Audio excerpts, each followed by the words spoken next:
안녕하세요. 오늘은 우리 유튜브 채널 첫 번째 인터뷰로 우리 원자력 국민연대 김경희 대변인님 모셨습니다.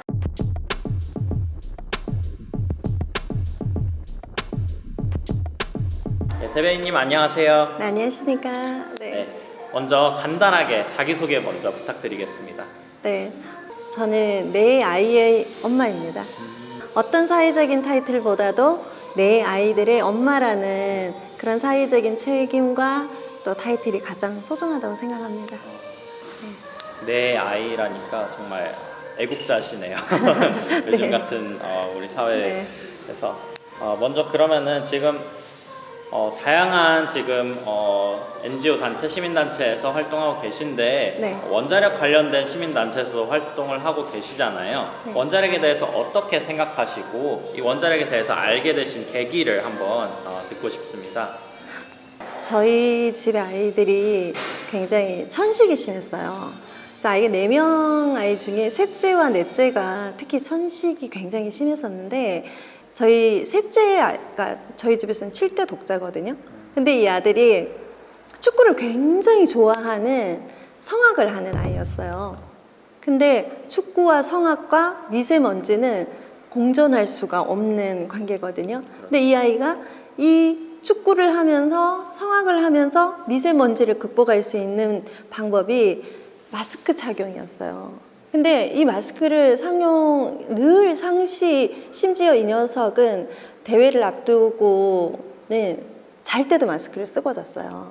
근데 이 마스크를 얼마나 열심히 착용했냐면 귀가 막 허물어질 때까지 마스크를 쓰더라고요.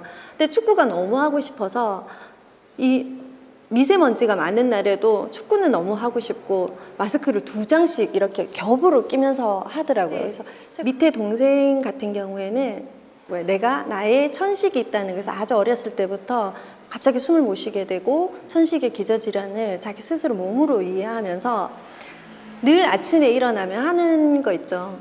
TV 셋업박스 앞에 가서 아리야 오늘 아침 미세먼지 어때? 이렇게 인사를 하는 거예요. 그래서 저는 그게 되게 충격스러웠어요. 이제 6살, 7살 밖에 되지 않았는 아이가 미세먼지 어때? 라는 그런 멘트로 하루를 시작한다는 것이 굉장히 충격스러웠고, 제가 그걸 보면서 굉장히 마음이 아팠고, 미세먼지를 이걸 어떻게 아이들한테 차단해 줄 수 있을까? 미세먼지 없는 세상에서 아이들이 살 수 있는 방법이 뭘까? 굉장히 고민하게 됐고 관심을 가지게 됐고, 이 아이들이 천식을 겪어가는 과정에서 가장 중요한 것은 어떠한 기저질환에 대한 치료나 약물이나 보조적인 역할보다도 공기, 대기 환경이 깨끗해지지 않으면 천식은 완치할 수도 없고 기대할 수 없다라는 것을 알게 되면서 깨끗한 공기를 우리가 유지할 수 있으면서 편하게 쓸 수 있는 자유로운 에너지가 뭘까 관심을 가지는 중에 원자력이라는 이 청정 에너지를 보면서 저는 너무 감격했어요. 애를 안고 정말 숨을 못 쉬는 아이를 안고 응급실을 가서 거기서 애를 살리기 위해서 호흡을 돌리기 위해서 울고 불고 밤을 새우고 하는 걸 정말 아이의 숨이 막혀서 왔다 갔다 하는 상황을 몇 번 겪고 나니까 정말 이 세상에 이 깨끗한 공기라는 것이 아이들한테 정말 이것이 얼마나 소중한 것인지, 이게 세상을 살아가는 생명체를 보존하는 가장 기본 중에 기본이라는 것을 저는 정말 몸으로 느꼈었거든요. 그래서 이 원자력이 주는 그 소중한 의미, 이게 바르게 전달되고 바르게 이해되고 바르게 인정받을 수 있었으면 좋겠다는 생각을 합니다. 네. 그러면 결국 우리 아이들에게 깨끗한 공기, 깨끗한 환경을 주고 싶어서 네. 이 원자력을 계속 해야 된다. 네. 이렇게 이제 생각을 갖게 되신 것 네, 같네요. 계기입니다. 네. 네. 이렇게 깨끗한 에너지가 공급될 수 있다는 것이 이걸 정말 많은 사람들에게 알리고 또 많은 사람들이 이 부분에 대해서 인정해주고 함께 이렇게 공유하고 그런 과정들을 만들어 가고 싶었는데, 제가 이해를 하기 시작하면서 원자력이라는 것은 적폐가 되어 있더라고요.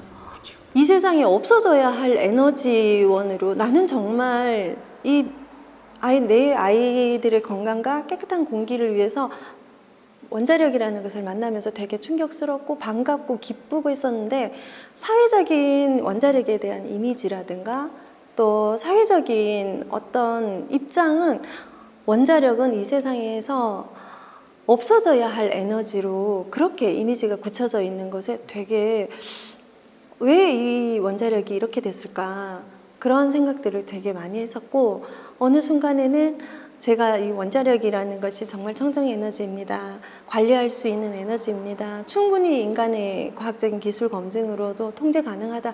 이런 것들을 홍보하고 알리고 교육하고 하는 과정에서 지금은 그냥 너무 슬퍼요, 마음이. 제 마음이. 이 원자력의 에너지가 이렇게 인정받고 또 정당한 예우를 받지 못하는 과정과 사회적인 환경을 보면서 제 마음이 굉장히 슬퍼요. 그 원자력 관련된 어떤 회의가 있었는데 참석을 해서 자기소개를 하는 시간이 있었어요.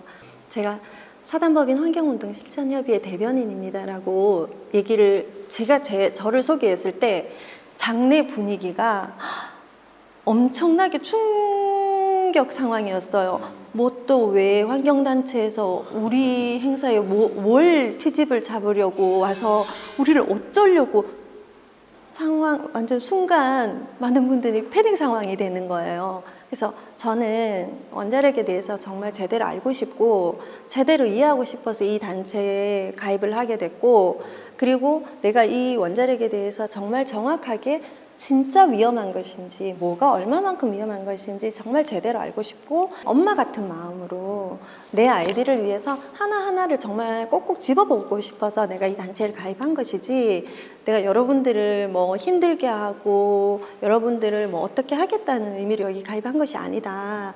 그래서 많은 분들이 저를, 그 회의장에서 저를 보는 그 눈빛을 봤을 때, 아, 이게 원자력계가 지금 처해져 있는 상황이구나.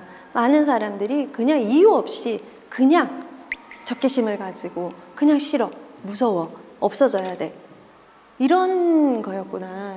저는 원자력에 관심을 가지면서 사람들이 말하는 위험, 얼마나 위험한지, 뭐가 어떻게, 왜 폭발을 한다는 건지, 왜, 그런 것들을 정말 어떤 어머니든지 아이들을 생각하면 꼼꼼해질 수밖에 없고 더 정확해질 수밖에 없고 더 작은 것도 관심을 가질 수밖에 없거든요.